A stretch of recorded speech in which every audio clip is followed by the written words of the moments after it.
दोस्तों नमस्कार। आज हम दूसरे लेक्चर में पत्रकारिता का आरंभ यानी कि भारत में पत्रकारिता का आरंभ इस पाठ के ऊपर हम चर्चा करने वाले हैं। भारत में जनभावना की अभिव्यक्ति, सद्भावनाओं की निर्मिति और नैतिकता की एक पीठिका होती है। जैसे विभिन्न वैज्ञानिक उपलब्धियों के कारण पत्रकारिता और समाचार पत्रों के स्वरूप में नित नए परिवर्तन हो रहे हैं। प्रारंभिक युग में पत्रकारिता का आशय केवल शासकीय नीतियों, आदेशों और सूचनाओं को जनता तक पहुंचाने का था। यानी कि प्रारंभ में ये जो मूल काम था सिर्फ शासकीय या सामान्य या सरकार की ओर से आने वाले जो आदेश है उनको जनता तक पहुंचाने का काम करता था। जैसे सम्राट अशोक के शिलालेख, समुद्रगुप्त में विजय स्तंभ आदि पर राजकीय नीति की उद्घोषणा उपलब्ध है। अन्य राष्ट्रों में भी इस तरह की सूचनाएं उपलब्ध है। ईस्वीसन पूर्व 60 में रोम में जूलियस सीजर के शासनकाल में एक्टा डायना नामक पहला जो दैनिक बुलेटिन है वो उस समय मिलता था। यह बुलेटिन रोम के सार्वजनिक स्थानों पर चिपकाया जाता था। यानी कि जो सार्वजनिक जगह है उस जगह पर ये जो दैनिक है वो दीवार पर उसको चिपकाया दिया जाता था। उसमें सरकारी घोषणा रहती थी। कोई आमतौर पर अगर कोई सरकार की ओर से कोई आदेश हो तो लोगों को दिलाने के लिए जैसे कि दीवार पर चिपकाया जाता था और लोग उसको पढ़ते थे। एक सामूहिक जानकारी मिलती थी। ईस्वीसन 105 में कागज़ का आविष्कार हुआ और लेखन की सुविधा हो जाने से लोगों का लाभ हुआ। जैसे कि उसमें जब कागज़ आया और बाद में उसके ऊपर अखबार छपने लगा। मुद्रण कला, कागज़ पर लिखी हुई सामग्री अधिक सुविधाजनक बनी। ईस्वीसन 650 में चीन में विश्व की पहली मुद्रित पुस्तक मिली। यानी कि ईस्वीसन 650 में चीन देश में जो पहली एक मुद्रित जो टंकित के रूप में एक पहली पुस्तक मिलती है, जिसके एक लड़की है, उसका नाम है वांग चांग। तो चीन की ये लड़की है वांग चांग ने टंकन के लिए जो टाइप की खोज है वो उस समय यानी कि सन 1900 ईस्वी सन 1314 में मुद्रण कला के लिए जो टाइप होते हैं वो अक्षर टाइप के अक्षरों की खोज उसको उसने उस समय निकाला। यानी कि आपको एक अंक के लिए पूछा जा सकता है कि भाई चीन की टिमोटिमो नामक लड़की ने इस ईस्वी सन 1314 में मुद्रण के लिए टाइप की खोज की। तो पर्याय है वांग चांग नाम की ये चीन की लड़की है। तो इस तरह से बाद में ईस्वी सन 1450 में धातु का टाइपा जर्मनी में बना। इसके बाद इस कला का विकास जैसे कि क्रम फ्रांस, इंग्लैंड, पोर्तुगल आदि देशों में जैसे जैसे बढ़ता गया। तो अब ये देखते हैं कि विश्व का प्रथम पत्र कौन सा है। भारत देश में जो पहला पत्र आया, विश्व का पहला पत्र, देखिए ईस्वी सन 1440 में जर्मनी के माइंस नांगर जर्मनी के माइंस नांगर में गुटनबर्ग ने प्रेस की निर्मित की। इंग्लैंड में प्रेस का आरंभ हो जाने के बाद ईस्वी सन 1561 में न्यूज़ आउट ऑफ कैंट नामक ब्रिटेन का पहला पत्र निकला। आगे चलकर नेदरलैंड से न्यूज़ टाइम, जर्मनी से फ्रैंकफुर्टर जर्नल, फ्रांस से गजट द फ्रांस की निर्मित हुई। विश्व का पहला समाचार जर्मनी के आसबर्ग नगर से सन 1609 में प्रकाशित हुआ। अंग्रेजी का प्रथम नियमित पत्र ईस्वी सन 1620 में एम्स्टर्डम से शुरू हुआ।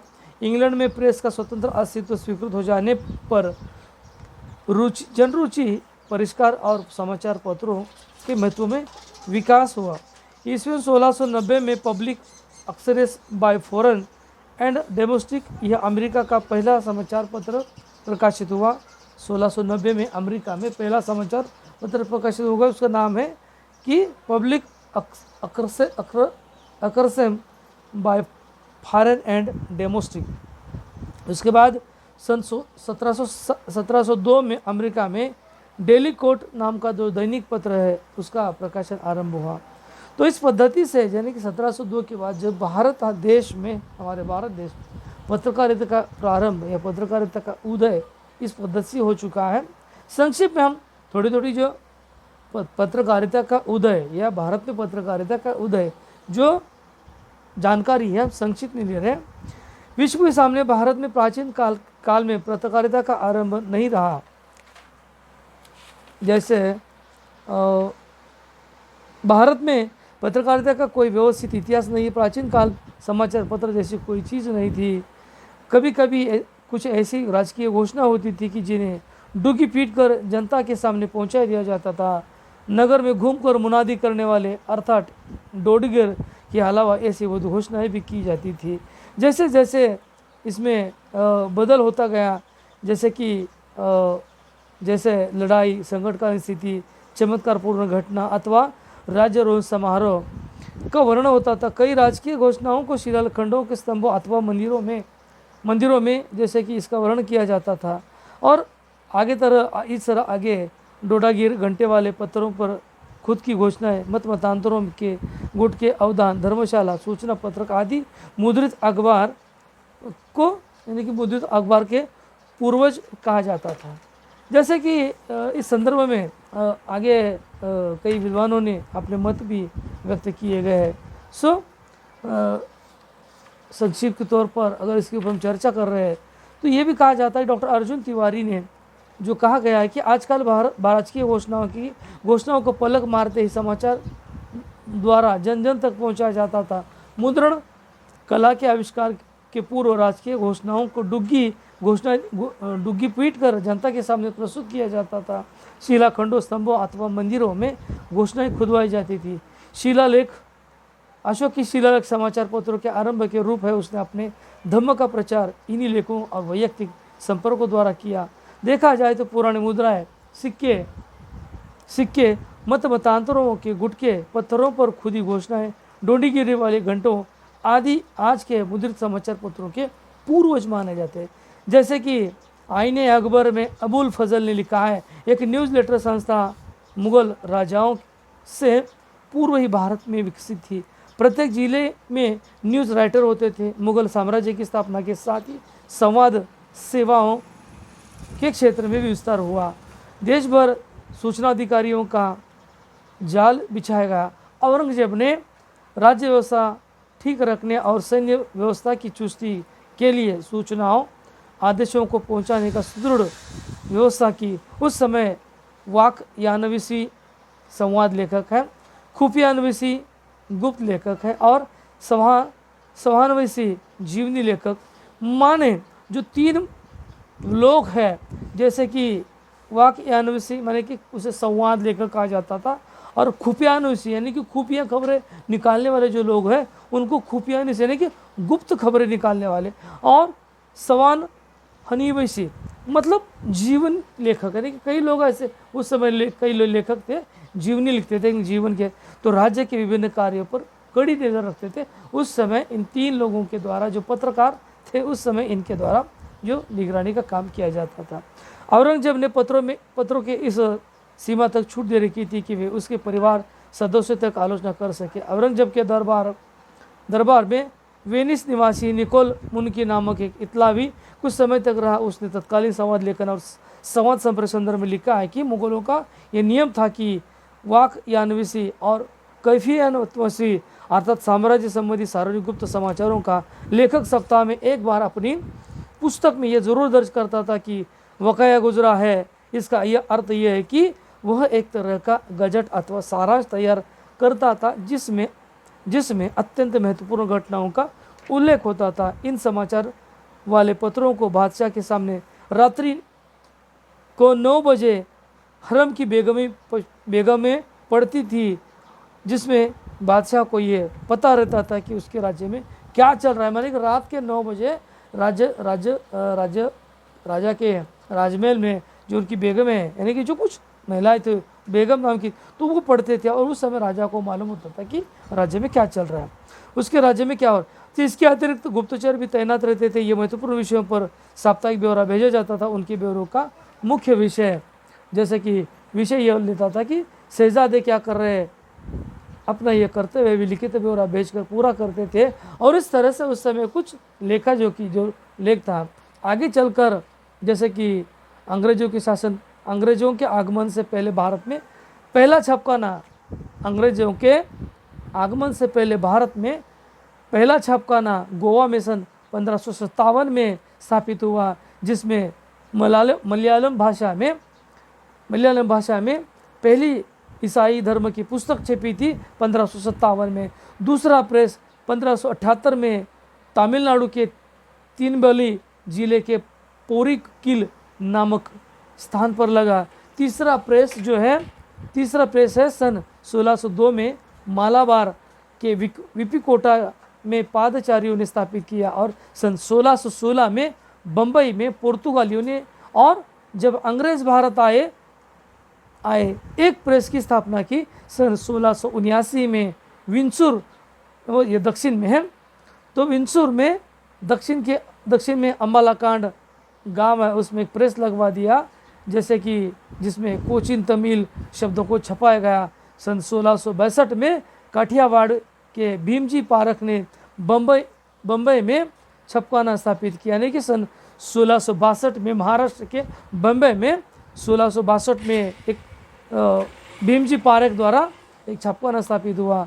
सन 1674 में बम्बई में पहला अंग्रेजी छापखाना स्थापित हुआ, यानी कि 1674 में अंग्रेजों द्वारा पहला छापखाना स्थापित हुआ। इसके लगभग 100 वर्ष के बाद सन 1772 में मद्रास में दूसरा छापखाना स्थापित हुआ। और सन 1779 में कलकत्ता में सरकारी छापखाने की स्थापना हुई। इस पद्धति से भारत देश में पत्रकारिता का आरंभ होता गया। जैसे कि संक्षिप्त तौर पर ये जानकारी आगे ऐसे ही दे रहा हूँ। तो उत्तर मुगल काल में जैसे कि 1660 में जो दरबारी हस्तलिखित समाचार पत्र दरबार मुल्ला ये प्रकाशित हुआ। बहादुर शाह जफर के काल में सिराजुल्लाह अखबार हस्तलिखित प्रसिद्ध हुआ। दरबार के अमीर भी हस्तलिखित अखबार निकाल देते हुए, ये उदाहरण के तौर पर मैं आप लोग जानकारी बता रहा हूँ। जैसे 29 जनवरी 1780 को जेम्स अगस्टन हिकी ने बंगाल गजट या कोलकाता जनरल एडवर्टाइजर नामक इस पत्र की शुरुआत की और भारतीय पत्रकारिता की नींव यहीं से रखी गई। यह यानी कि 29 जनवरी 1780 को जेम्स अगस्टन के द्वारा बंगाल गजट या उसका दूसरा नाम दिया गया कोलकाता जनरल एडवाइज़र नाम से जो एक पत्र शुरुआत हुआ। और यही भारतीय पत्रकारिता की नींव उस समय मानी गई। जैसे कि उसके बाद दूसरा जो पत्र है, दूसरा पीटर रीड का इंडियन गजट है, जो सन 1780 में प्रकाशित हुआ। इसमें ईस्ट इंडिया कंपनी की व्यापारिक गतिविधियों संबंधी जो सूचनाएं छपा करती थी। लगातार 50 वर्ष तक ये पत्र छपता रहा और कभी कभी सरकार की मर्जी के विरुद्ध नहीं गया। बम्बई में सन 1789 में बॉम्बे हेराल्ड में से पत्रकारिता का श्री गणेश हुआ। और भारतीय पत्रकारिता के दौर में सन 19वीं शताब्दी का महत्व कम नहीं है, क्योंकि इसी काल में भारतीय भाषाओं में विविध जगह समाचार पत्रों का जन्म हुआ। और भारतीय भाषाओं में सबसे पहले नियतकालिक पत्र बंगाल में छपा, जिसका दिग्दर्शन था। इसकी स्थापना जो मैशन नामक एक विपस्थित ईसाई ने की और सन 1818 में की थी। शीघ्र ही दिग्दर्शन एक सप्ताह यानी कि बाद में एक साप्ताहिक पत्र निकलते गए। और इस पद्धति से जैसे वो मैंने अभी कहा कि सन 1818 में बंगला भाषा में भारतीय भाषा का प्रथम नियतकालिक जेसी मार्शन के से दिग्दर्शन नाम का प्रकाशित किया गया। जैसे कि ये आगे चलकर समाचार दर्पण नाम से बंगला और अंग्रेजी भाषा में जैसे कि सप्ताह में 2 बार छपने लगा। इसी समय भारतीय समाज सुधारकों ने भारतीय पत्रकारिता के क्षेत्र में अपना योगदान निभाया। जैसे